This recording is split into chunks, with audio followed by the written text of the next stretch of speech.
Bonjour chers internautes, l'actualité de ce matin est le renouvellement de certains bureaux de fédérations sportives. On va s'intéresser d'abord à la Fédération béninoise de judo qui a renouvelé ses instances le dimanche dernier lors de son assemblée générale statutaire à l'auditorium Marius Francisco du CNOS Bénin. À l'issue des élections, Anissé Glito a rempilé avec tous les membres de son bureau exécutif. Reportage Setondé Larios Adiagbeno.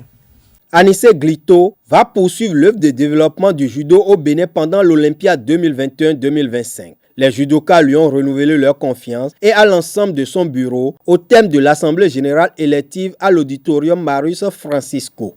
Mes profondes gratitudes à vous pour la confiance que vous avez placée en l'équipe que je préside, en nous confiant une fois encore la destinée de notre chère fédération. Oui, un nouveau bureau ayant pour composition les membres du bureau sortant, mais avec une nouvelle perception et une nouvelle aspiration. Pendant les 4 prochaines années, le comité exécutif va non seulement s'atteler à se conformer aux exigences institutionnelles, mais aussi et surtout créer des cadres pour l'émulation des talents. Chers judokas, une ère nouvelle s'ouvrira à nous au cours de ce mandat 2021-2025. Avec des enjeux majeurs, notamment la révision des tests qui régissent notre fédération conformément aux instances faîtières, la création de nouvelles ligues, la vulgarisation du judo à travers l'organisation régulière des compétitions dans toutes les catégories d'âge, et ce, dans plusieurs régions de notre pays, sans oublier bien évidemment la compétition des vétérans qui connaîtra le jour pour la première fois dans notre pays. Le renforcement des capacités techniques de nos entraîneurs, arbitres et commissaires sportifs. La participation régulière aux compétitions continentales, voire mondiales. Les acteurs du judo béninois ont reçu le soutien des instances faîtières nationales lors de ces assises. Je remercie tous les judokas ici présents et le bureau, disais-je, pour tout ce que vous faites pour le judo béninois.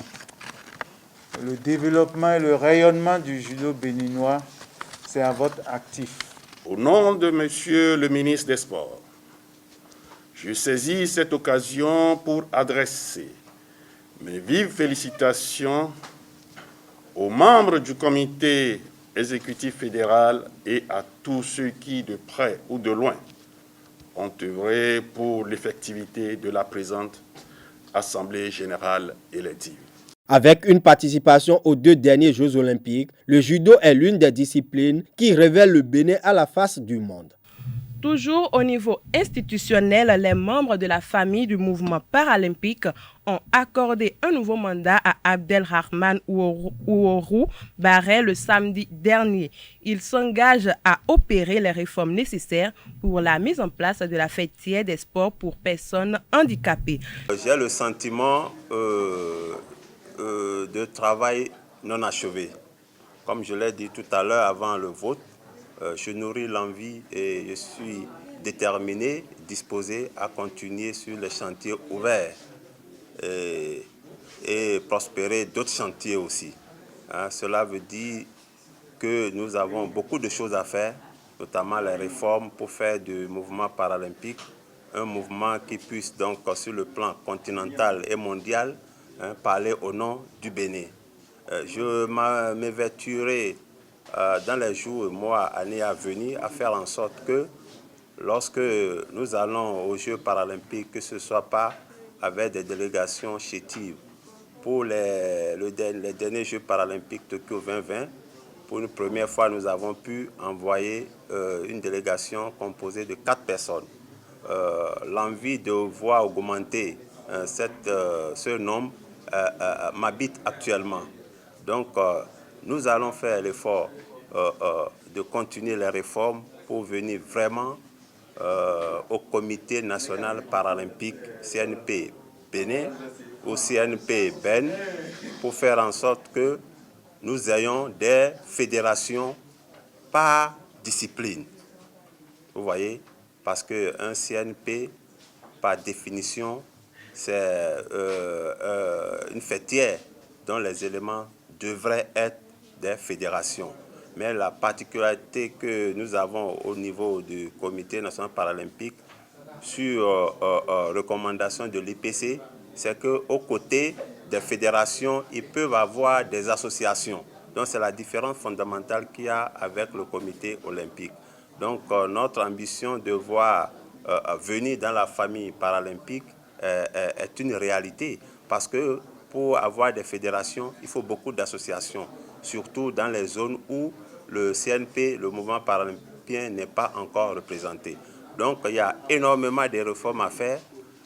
À côté de cela, nous allons nous lancer également dans la recherche de sponsoring, parce que qui dit matériel de sport dit forcément sponsoring. Qui dit activité sportive dit forcément sponsoring. Donc nous lancer dans la recherche de sponsoring, nous lancer également dans la recherche de matériel. Parce que pour beaucoup de nos Paralympiens, c'est le matériel qui constitue pour eux des pieds. Quand on prend le basketball fauteuil roulant, c'est dans un fauteuil roulant qui se doit d'être adapté, qu'il faut donc jouer, dribbler, aller faire le panier. Donc il y a énormément de choses à faire. Je sais compter sur l'engagement du gouvernement à travers le ministère des Sports. Je profite pour remercier le ministère des Sports de son accompagnement. Je remercie ses représentants qui sont restés jusqu'à la fin. Je remercie également le Comité national olympique sportif béninois représenté par son secrétaire général. Je vous remercie, hommes de la presse, de toujours nous accompagner. Sachez que la sélection nationale dames de football des écureuils du Bénin a quitté Cotonou hier lundi pour Abidjan, la capitale de la Côte d'Ivoire, où elle affronte le Burkina Faso demain mercredi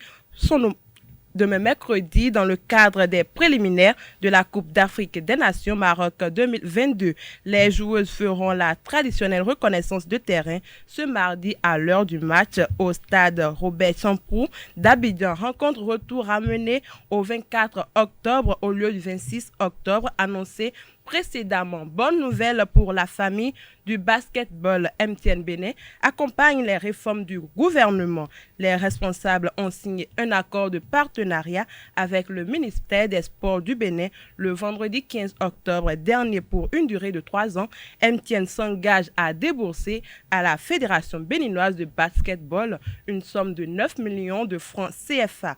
En tennis, le championnat d'Afrique et du Centre a connu son épilogue le samedi dernier. Le Bénin, pays hôte de la 5e édition, sort victorieux avec le Ghana devant le Burkina Faso, le Togo et la Sierra Leone. Du côté des filles, c'est le Bénin qui sort premier. S'ensuit le Burkina Faso et enfin le Togo. Comme annoncé avant le début de la compétition, la première fille dans la catégorie féminine va représenter l'Afrique de l'Ouest et du Centre pour le championnat d'Afrique en décembre prochain. C'est donc le Bénin qui est à l'honneur. Le comité exécutif béninois de tir à l'arc organise du 22 au 24 octobre prochain à l'auditorium Marius Francisco de Kourounou une formation de gestion des résultats de tir à l'arc. Cette formation va réunir des arqueurs sélectionnés dans les ligues régionales de la FEBETA des départements du Bénin selon les critères bien définis. L'objectif visé par l'instance de gestion de tir à l'arc béninoise est d'outiller les techniciens afin qu'ils soient capables d'enregistrer les résultats obtenus par les arqueurs au cours d'une compétition, à savoir le FITA Round et le déroulement des duels jusqu'aux médailles d'or, d'argent et de bronze dans un logiciel spécialisé. Ce sera tout pour Free Sport de ce matin. Merci pour votre attention.